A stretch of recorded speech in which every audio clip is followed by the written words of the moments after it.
Hello guys, I hope आप सभी सही होंगे। तो ये है और माय मिस्टर प्रोफेसर का नेक्स्ट पार्ट। तो चलिए शुरू करते हैं। हम सीन देखते हैं वहीं पर जहाँ पर बेंच पे वो तीनों बैठे हुए थे, आयशी, रोहन एंड टिया। यहाँ पे सीट उन तीनों मतलब पूरा क्लास का लेक्चर ले रहा होता है। लेक्चर के बीच में मतलब टिया आयशी को परेशान करने लगती है और बार बार पूछने लगती है कि क्या फ्रेंड बनोगी मेरी या फिर नहीं बनोगी, बोलो मुझे। और आयशी उसे इग्नोर करी जा रही थी, मतलब उसे कुछ भी जवाब नहीं दे रही थी। कुछ देर बाद आयुषी मतलब इरिटेट हो जाती है और पूछती है उससे कि क्यों बनना है तुम्हें मेरा फ्रेंड। कल तक तो तुम प्रोफेसर के लिए बोल रही थी कि वो उसको तुम पसंद करती हो वगैरह वगैरह, फलाना ढिमकाना। अब चुप बैठो और लेक्चर अटेंड करने दो अच्छे से मुझे। इन बात को सुनकर मतलब टिया थोड़ा सा गुस्सा हो जाती है और अपना एक्सप्रेशन गुस्से वाला होता है उसका। फिर टिया बोलती है वो तो मैं मजाक कर रही थी, प्रोफेसर मुझसे इतने बड़े हैं, मैं उनसे कैसे शादी कर सकती हूँ। आयुषी बोलती है कि ठीक है, हो गया, ओके, लेक्चर अटेंड करो और मुझे भी करने दो। पर फिर भी नहीं सुनती टिया और उसके बाद फिर से उसे परेशान करने लगती है। आखिर में इरिटेट होकर जो आयुषी होती है वो कंप्लेन करती है प्रोफेसर से, मतलब सीट से। बोलती है प्रोफेसर ये मुझे इरिटेट कर रही है, मुझे अपना सीट चेंज करना है। फिर उसे सीट अलग सीट दे देता है, सामने वाले का कोई एक सीट, और उसमें जो बैठा था उसको उन दोनों के बीच में बैठा देता है, मतलब लास्ट बेंच पे। उसके बाद टिया बहुत ही गुस्सा हो जाती है। टिया को सिट पर क्रश था, दैट्स वाई उसको जानना था कि जो आयशी बोल रही थी वो सही है या गलत। टिया मन में बोलती है कि अब मेरे पास एक ही रास्ता है इन दोनों के रिलेशनशिप के बारे में पता करने का।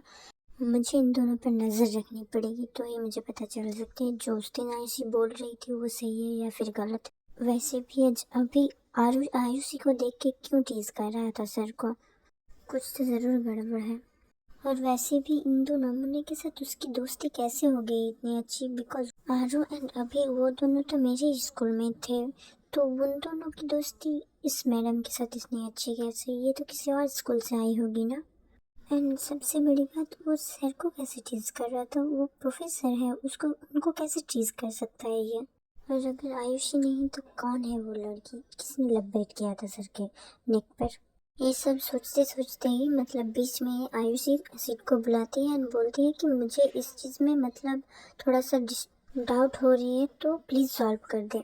आयुषी बोलती है प्रोफेसर मुझे यहाँ पे थोड़ा सा डाउट है तो क्या आप मुझे समझा देंगे। फिर सिड जाता है और उसे समझाने लगता है। समझाने के दौरान मतलब वो आयुषी के कंधे में अपना हाथ रखता है और ये देख के टिया जलने लगती है बहुत ज़्यादा। उसके बाद क्लास एंड हो जाती है और उसके बाद का सीन दिखाया जाता है हमें, जहाँ पर रोहन प्रिंसिपल के ऑफिस में जाता है एंड वहाँ पर बात करने लगता है प्रिंसिपल से। और दूसरी तरफ हम देखते हैं आयुषी को, वो भी प्रिंसिपल के ऑफिस के अंदर जाने लगती है बट गार्ड उसे रोक देता है। फिर गार्ड परमिशन लेता है प्रिंसिपल से उसके अंदर जाने के लिए, देन आयुषी को वो भेज देता है अंदर। तब तक प्रिंसिपल रोहन से बात कर रहा होता है। जब आयुषी अंदर जाती है तब मतलब अंदर जाते जाते ही पूछ रही होती है आपने मुझे यहाँ पर क्यों बुलाया। अपने सेंटेंस कंप्लीट करने से पहले वो रोहन को देख लेती है और पूछने लगती है यहाँ पर आप दोनों का मीटिंग चल रहा है तो मुझे क्यों बुलाया।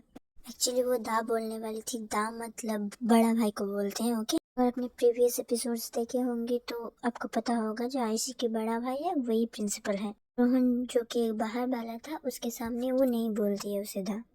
बैक टू द स्टोरी, जहाँ पर आयुषी मतलब कंफ्यूज लुक के साथ खड़ी हुई थी। प्रिंसिपल मतलब उसके भैया उसे बुलाते हैं एंड चेयर में बैठने के लिए बोलते हैं। फिर आयुषी को रोहन से मिलाने लगते हैं, मतलब मिलवाने लगते हैं। प्रिंसिपल बोलते हैं ये है एसआई रोहन जो रैगिंग्स हो रहे हैं उसकी वजह से ये यहाँ पर इन्वेस्टिगेशन के लिए आए हैं एंड आयुषी तुम इनकी मदद करोगे पूरा। फिर रोहन से कहते हैं कि ये आयुषी है और ये आपकी पूरी मदद करेगी, आपको किसी भी तरह की हेल्प की ज़रूरत है तो आप मुझे भी बोल सकते हैं, साथ में इसे भी बोल सकते हैं। फिर रोहन बोलता है जो रैगिंग का लीडर है मुझे लगता है वो टिया है, बिकॉज तुमने आज बोला था ना कि मे बी टिया रैगिंग करती है, बुली करती है लोगों को। तब आयुषी बोलती है वो तो मैंने मजाक मजाक में बोल दिया था, मुझे नहीं पता।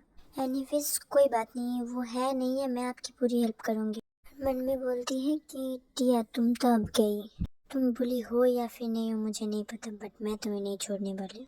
रोहन बोलता है आयुषी को थैंक यू सो मच मेरी हेल्प करने के लिए। आयुषी बोलती है अभी तक तो हेल्प किया नहीं है, और उसके बाद वो दोनों हैंडशेक करते हैं। कहानी को मैं यहीं पर स्टॉप करती हूँ। अगर पसंद आए तो लाइक शेयर सब्सक्राइब करना, नेक्स्ट पार्ट के लिए वेट करना, जल्दी आने वाली है।